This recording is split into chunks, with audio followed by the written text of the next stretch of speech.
F-15EX exists for a simple reason. Modern air combat runs out of missiles faster than it runs out of aircraft. Stealth fighters are excellent at getting into contested airspace, but they don't carry much, and they're not designed to keep throwing punches for weeks at a time. In a long fight, especially in the Pacific, the limiting factor isn't access, it's volume. That's why the US Air Force didn't retire the F-15. It rebuilt it into something else entirely. Welcome back to Red Phantom. Today, we're breaking down why the F-15EX is becoming America's missile truck, and why that role matters more than ever when wars don't end on day one.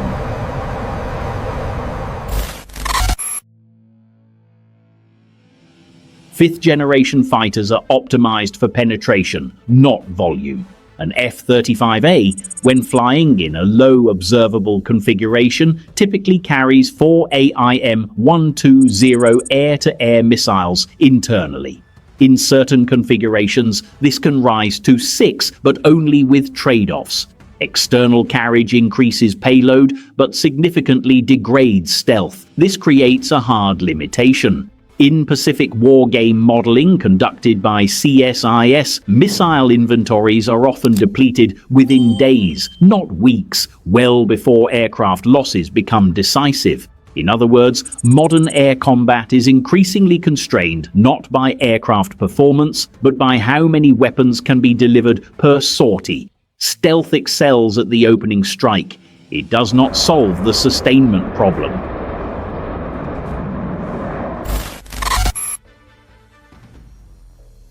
This gap is where the missile truck doctrine comes in.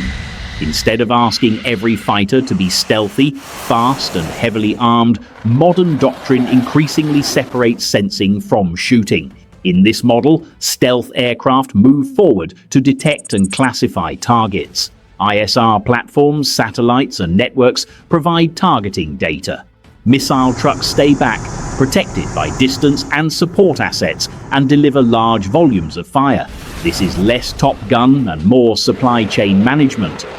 One platform finds the targets, another shows up with enough missiles to make the meeting productive.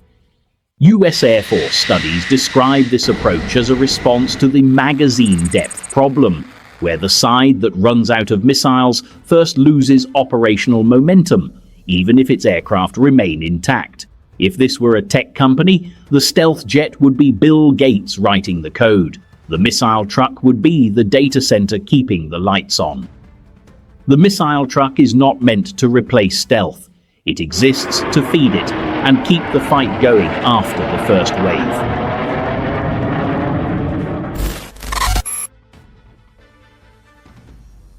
The F-15EX was designed around payload, power and growth margin.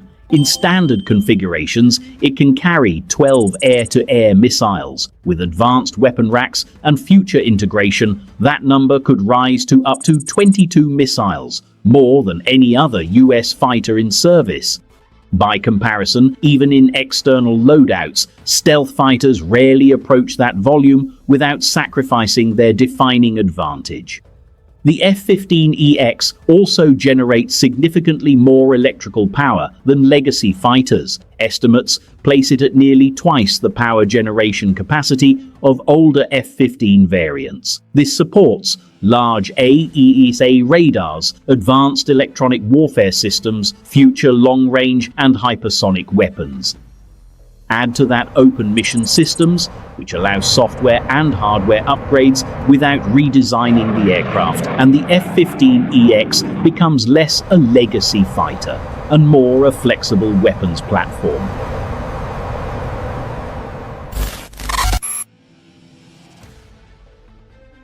Distance is the defining feature of the Pacific theater. From Guam to the Taiwan Strait is roughly 2,700 kilometers. From Hawaii, over 7,500 kilometers. These distances mean fewer sorties per day, heavy tanker dependence, long turnaround times. In this environment, payload per sortie matters more than platform count. In Europe, you worry about timing. In the Pacific, you worry about whether you packed enough fuel and missiles to make the trip worth it. One F-15EX sortie carrying a full missile load can deliver the equivalent air-to-air firepower of 3 to 4 stealth fighters combined. When tanker availability is constrained, as nearly all Pacific wargames assume, this becomes decisive. This is why every missile carried matters. There's no quick reload when your nearest base is a few thousand kilometers away.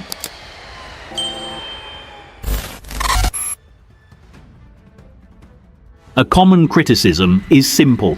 A non-stealth jet won't survive in a modern air war. That assumption is understandable but incomplete. Survivability does not rely on stealth alone.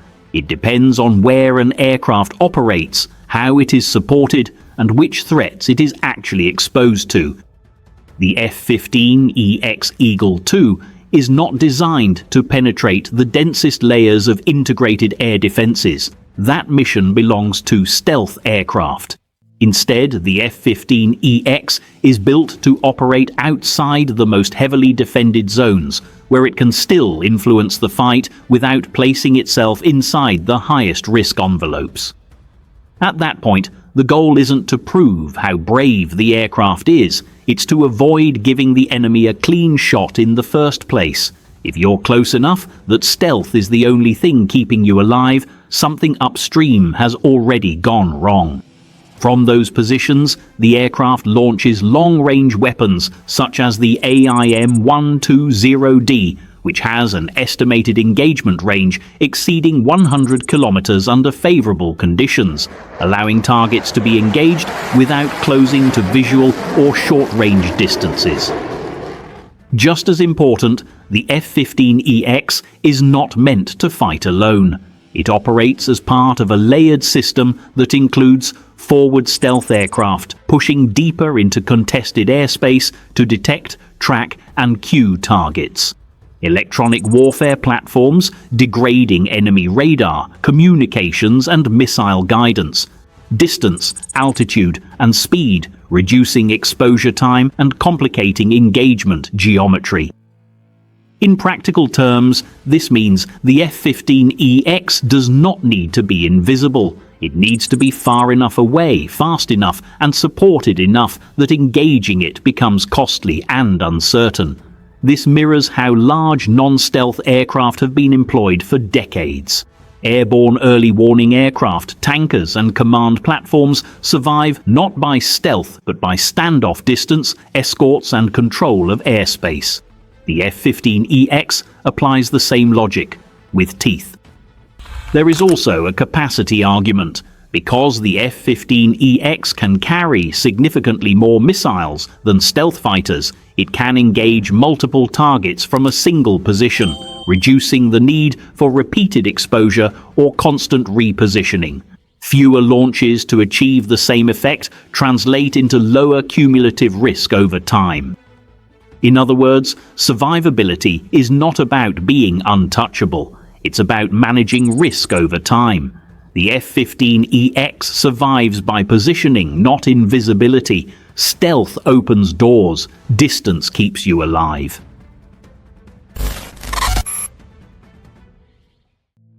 The return of the F-15EX signals a broader shift. Future air wars are increasingly about inventory management, kill chain resilience, sustainment under attrition.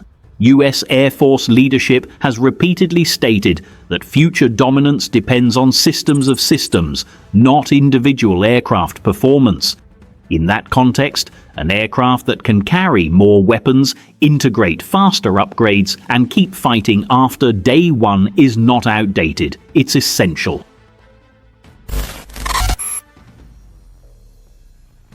The F-15EX exists because theory eventually meets reality.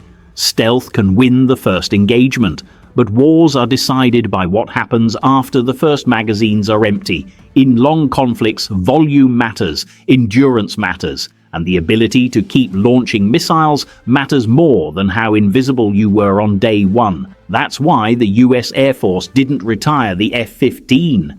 It rebuilt it. Stealth aircraft are built to survive the first phase of a war. The F-15EX is built to keep generating firepower when missile inventories shrink, tankers are stretched, and sortie rates drop. So here is the real question. In a long, high-intensity conflict where missile stocks and tanker support are limited, is air superiority better achieved by aircraft optimized to penetrate defenses first, or by aircraft optimized to deliver the most weapons over time? This is Red Phantom. Stay informed, stay skeptical, and think beyond the first strike.